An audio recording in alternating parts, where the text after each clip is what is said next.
Hi,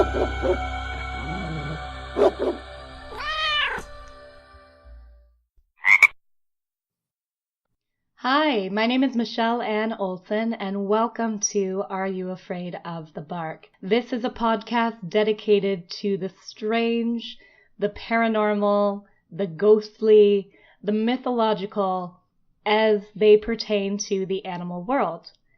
Now, this is episode 1 of a newly revamped Are You Afraid of the Bark?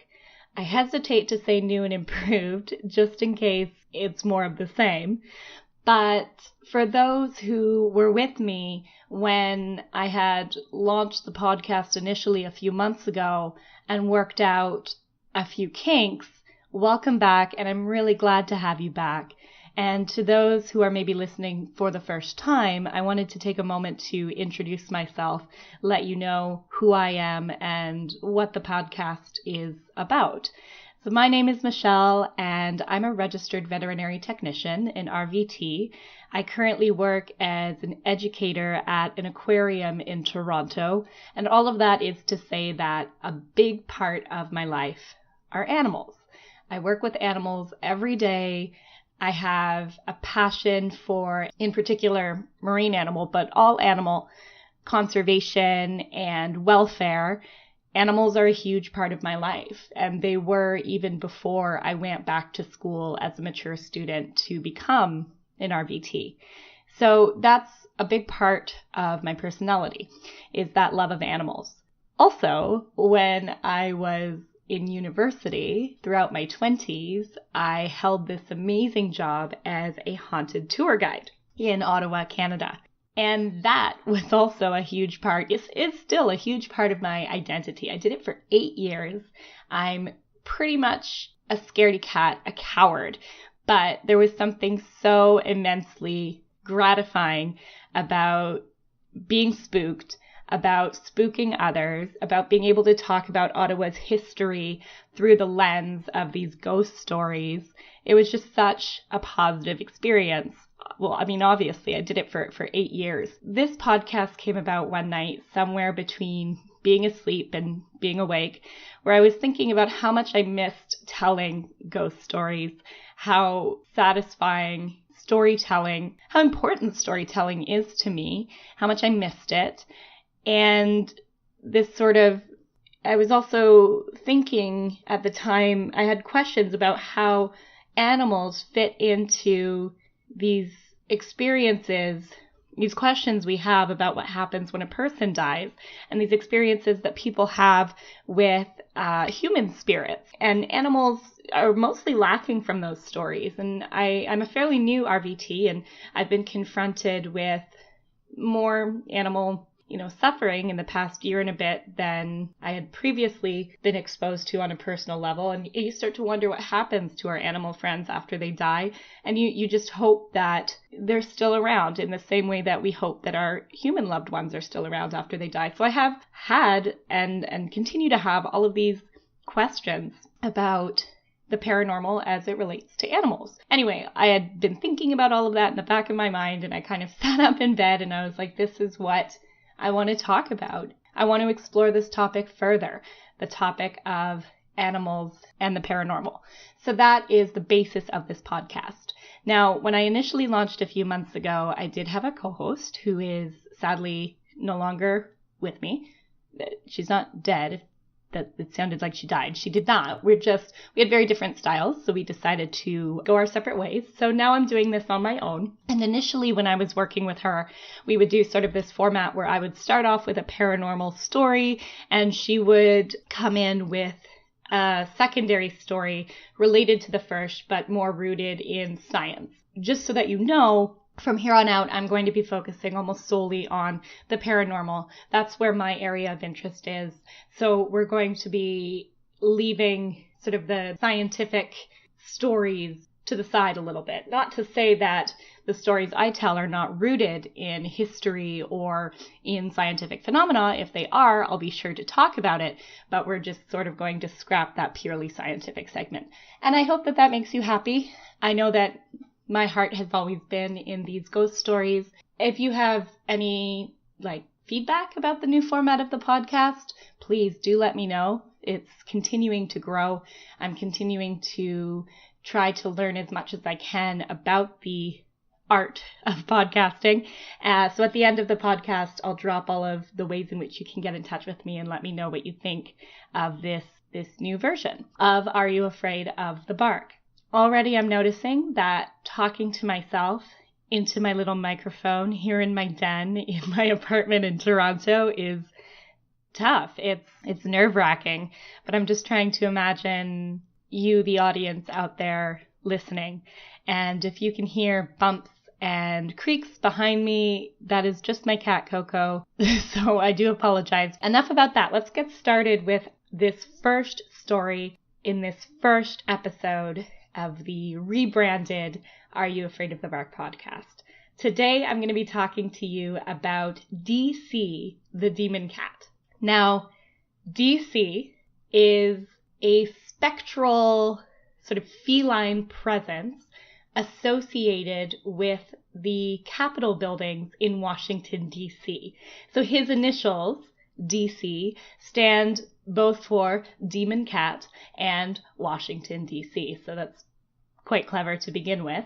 Stories of the presence of this demon cat entity at Capitol Hill in Washington, D.C. date back to about the 19th century. For those who are not familiar with Capitol Hill, this was initially a building designed to house the remains of George Washington, which I believe were actually eventually buried in his... Oh my God, I'm trying to remember where George Washington was from. This is like a Hamilton lyric and I can't remember. He was from Virginia. Anyway, his remains were eventually buried in his home state of Virginia. I can't believe I can't remember Mount Vernon. Oh my God. I'm like obsessed with the musical Hamilton, and that fact appears at least 3 separate times in the lyrics. That was really embarrassing. Anyway, Capitol Hill was built initially to house George Washington's remains, the first president of the United States. Today, this building is said to be haunted by the demon cat. At the time that the Capitol was built, Washington, D.C. had quite a significant rat problem. To my understanding, Washington, D.C. to this day is still one of the most rat-infested, populous first world cities in the world, but the problem was especially bad at the time of the construction of the Capitol. And so to take care of the rat problem, cats were brought into the Capitol, and they were sort of set loose to dispose of the rats. Eventually, as the rat problem was reduced, these cats either wandered off, most of them were adopted by employees of the Capitol, but the legend goes that at least one of these cats remains in the Capitol to this day. Now, I have some quotes that I'll be peppering throughout my telling by a man named Steve Livengood, and he's the chief tour guide of the U.S. Capitol Historical Society. And he says he gets asked about DC, the demon cat, all the time. He's not entirely a skeptic.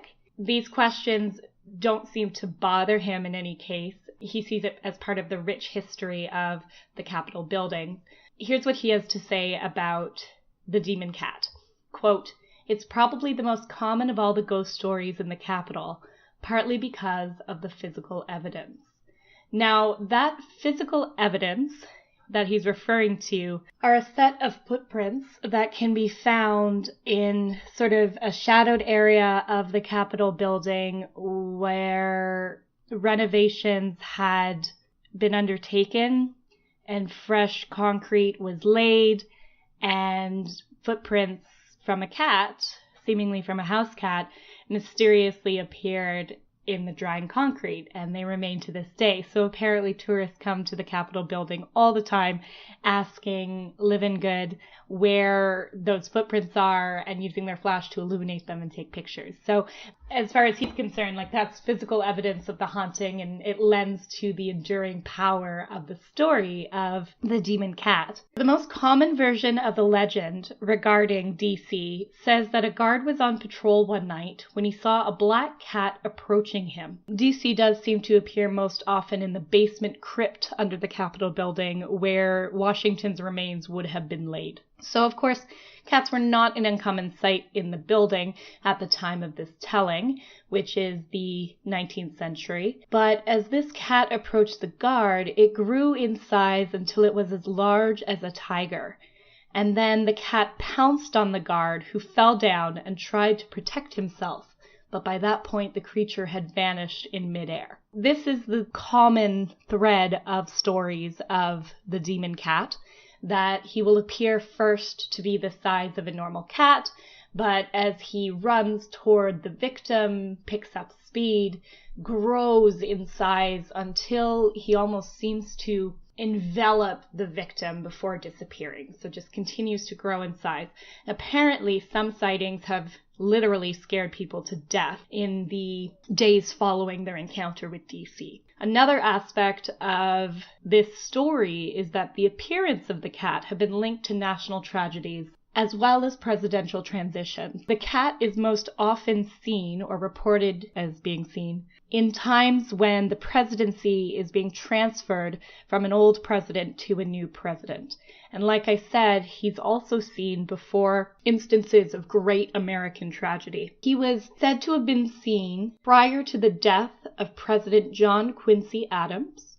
He was purportedly seen before the assassination of President Abraham Lincoln, prior to the October 1929 stock market crash, and prior to the assassination of President John F. Kennedy. Some sources claim that he was also seen on September 10th of 2001, so the day before the terrorist attacks in New York on September 11th, 2001. His presence, he's called the demon cat. There doesn't seem to be much demonic about him, but his presence is certainly seen as malevolent, or at least as a foretelling of some disastrous or tragic event. Just as a side note, I was talking about this story with my parents in Ottawa this weekend, and my father said that if DC is known to foretell tragedy, like why is the CIA or the FBI or some official body not tracking his appearances and disappearances and somehow like stopping tragedies before they happen, which is not a bad point, actually. Let's take DC a little bit more seriously and maybe work to prevent these national tragedies. Coming back to our tour guide from the Capitol building, Live in Good. Basically, at the time that the cats were working in the Capitol building to reduce the rat population, the guards who worked at the building were placed there because of their connections to other family and friends in Washington, D.C. And apparently these guards were not particularly good at their jobs. They would often drink on the job and fall into drunken stupors on the job. So Live in Good has this theory that the earliest stories that the guards had about their encounters with DC was that they might have passed out drunk and fallen on the ground and woken to like one of the rat hunting cats on top of them, and in their drunken stupor, the animal waking them up, being on top of them, they just totally misimagined its size and reported it as being massive and pinning them to the ground. Live in Good thinks that a lot of the early stories about encounters with DC might have been fueled by alcohol or alcoholic stupors. So I do have some first source recounts of encounters with the cat. This one comes from the Philadelphia Press, was published on October 2nd of 1898. Quote, "The demon cat is said to have made its appearance again after many years of absence. This is a truly horrific apparition, and no viewless specter such as the invisible grimalkin that even now trips people up on the stairs of the old mansion which President Madison and his wife Dolly occupied at the corner of 18th Street and New York Avenue after the White House was burned by the British." That indeed is altogether another story. But the feline spook of the Capitol possesses attributes much more remarkable, insomuch as it has the appearance of an ordinary pussy when first seen, and presently swells up to the size of an elephant before the eyes of the terrified observer. The demon cat, in whose regard testimony of the utmost seeming authenticity was put on record 35 years ago, has been missing since 1862. One of the watchmen on duty in the building shot at it then, and it disappeared. Since then, until now, nothing more has been heard of it, though one or two of the older policemen of the Capitol Force still speak of the spectral animal in odd whispers." End quote. So this was a story that really captured the interest of not only the crowd in Washington, D.C. in the 1800s, but sort of the entire country. And these stories seem to have been treated realistically, despite the maybe less than reliable nature of the guards who were seeing the cat. Here I have another sort of account of the cat that actually made its way into the congressional record. These are official documents that tell of encounters with the cat, which I think is pretty remarkable and certainly says a lot about the legend's staying power. So here we go. Quote, "This was a particular problem late at night, after the building had closed and the members and visitors had departed. Perhaps this situation accounts for a variety of ghost stories that have been told down through the years. One of the oldest stories is recounted by newsman John Alexander in his book of Washington Ghost Stories. It concerns the denizen of the Capitol's lower reaches, Demon Cat. As the story goes, Demon Cat always waits until its victim is alone. The animal's prey are generally members of the Capitol Police Force. One victim told of encountering the infamous cat on a winter's eve. As it walked toward the policeman, the cat began to swell. The guard felt paralyzed as he stared into the glowing, piercing eyes that came closer and closer and grew larger and larger. The animal swelled to the size of a giant tiger, yet never lost its unmistakable cat-like form. Its purring changed to a ferocious snarl. There was a deafening roar as the monstrous animal leaped, with claws extended, toward its victim. The guard couldn't move. His feet seemed nailed to the floor. He covered his face with his arms as the giant animal seemed just inches away from landing on him. He screamed. Nothing happened. The demon cat vanished into thin air as the man screamed. The trembling guard stood alone, the corridor deserted, the silence pierced only by his breathing. His limp body was covered in a cold, clammy sweat.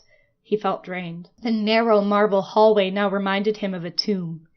The guard shuddered, tried to pull himself together, and headed back to his desk. For some reason, he just didn't feel like finishing his rounds. This grisly feline was blamed for an elderly guard's fatal heart attack, and the cat is reputed to appear only on the eve of a national tragedy or upon the changing of presidential administrations." End quote. So that appeared in congressional documents in 1981. I mean, that's pretty incredible. Rarely, I think, do ghost stories or ghost legends make their way into political documentation or historical records. So coming back again to our tour guide, Livingood, he's not bothered by people who come to the Capitol building and right away ask him about DC as opposed to the building's storied history or ask about Washington himself. He says that ghosts are important to the country's and to the building's history. Quote, "They humanize the building. One of the things I try to get across to people as I'm giving a tour is that the spirit of the people who built the building and the people who have acted out history in it are still there, and you can feel it." End quote. And that's about as accurate a statement as I can think of regarding my own belief in ghosts. Even after 8 years of working in haunted buildings in and around Ottawa and seeing and hearing some strange things that may have kept me up at night on more than one occasion, I don't know if I believe in traditional interpretations of ghosts. What I do know is that those buildings that we toured in, they do hold some of the energy of what happened inside of them, good or bad. I really do believe that. So that quote, "a tour guide after my own heart," he just sounds like someone who I might get along with. So that is the story of the demon cat of Capitol Hill. and apparently was last seen just prior to the terrorist attacks of September 11th, 2001. I did find a pretty hilarious Twitter account from the perspective of the demon cat who was warning America and American citizens about the transference of power from Obama to President Trump. I'm not going to get too political on this podcast, but it was a pretty funny bit. Also, just as a side note, there's a professional sports team named after DC. The DC Demon Cats are a women's professional rolling skating team, so that's kind of fun. The article that I was reading claimed that Demon Cat is the only ghost in the United States to have a sporting team named after it. So that may or may not be true, but it's a fun idea. And that is the story of DC Demon Cat of Washington, D.C. Thank you for listening. Another feature of the new and improved podcast will be its length. I'm hoping to keep things short and sweet, between 25 and 30 minutes. I heard some feedback that that's a good length for a lot of listeners. Again, if you have any feelings about that, please do reach out and let me know. Everything is in flux. Everything is being sort of worked on and tweaked from week to week. So if you have any thoughts or opinions, just let me know. And believe me, I'm going to take them to heart. Just as with the previous podcast, I'm hoping to release a new episode every week, every Wednesday. This is our first episode post rebranding. I'll continue to have a new one for you every Wednesday from here on out. Now, please, if you like the idea of this podcast, if you like this episode, the absolute best way to let that be known is to subscribe to the podcast and to leave a review, like a written review and a starred review through Apple Podcasts. That's the best way for you to show your love for the podcast and for other people to find the podcast and potentially listen and like it as well. So if you have it in your heart to do that, I would really appreciate it.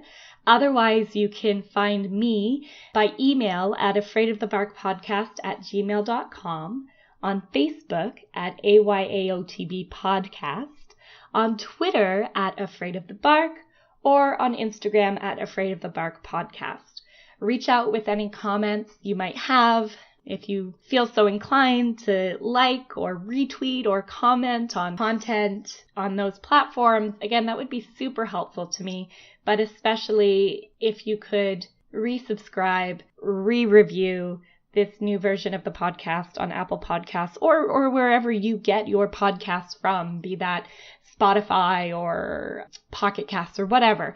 It would just be immensely helpful. And now I'm going to stop begging because it just feels wrong. And I do want you to come back next week. Thank you so much for being here with me on the other side of this microphone. Thank you so much for continuing to listen after my brief hiatus.